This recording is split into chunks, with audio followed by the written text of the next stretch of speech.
V predchádzajúcich videách sme si ukázali, ako správne zatepliť podkrovie v prvej a druhej vrstve vrátane pomúrnice. Všimnite si, že izolácia je položená rovnomerne. Nikde nevznikli žiadne vypukliny ani medzery. Teraz si ukážeme, ako namontovať parozábranu.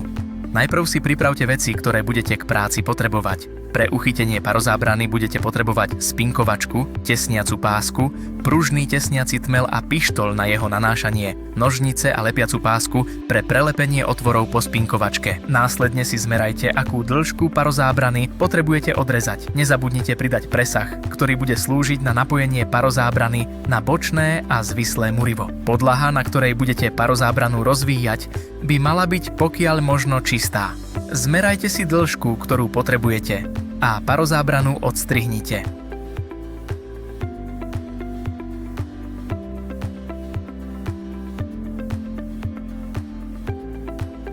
Parozábranu montujte z vnútornej strany podkrovia.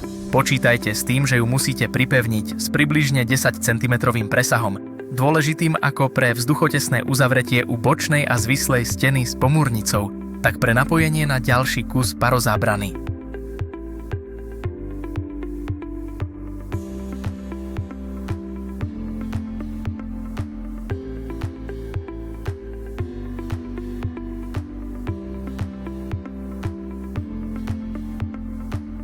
Parozábranu prispinkujte k drevenému roštu. Pri inštalácii fólie dohliadnite na to, aby nevznikli žiadne nerovnosti a netvorili sa záhyby. Parozábrana musí tesne priliehať ku konštrukcii. Na hornej strane nalepte obojstrannú pásku, ktorá bude slúžiť na napojenie ďalšieho pruhu parozábrany. Takto pokračujte montážou, spinkovaním a lepením ďalších pruhov parozábrany.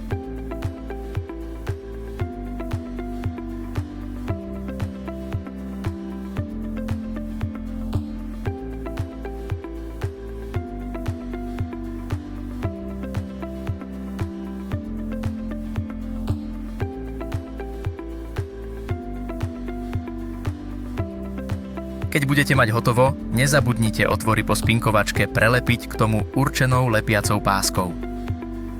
Následne je potrebné prilepiť parozábranu k stenám pomocou systémového tmelu. Dbajte na dôkladné zlepenie a dotesnenie na všetkých okrajoch.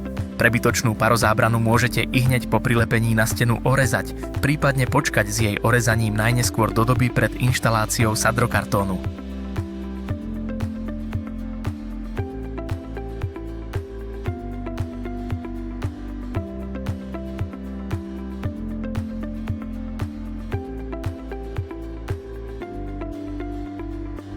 Teraz máme parozábranu namontovanú a všetko je pripravené na montáž závesov a nosného roštu pre sadrokartónový podhľad.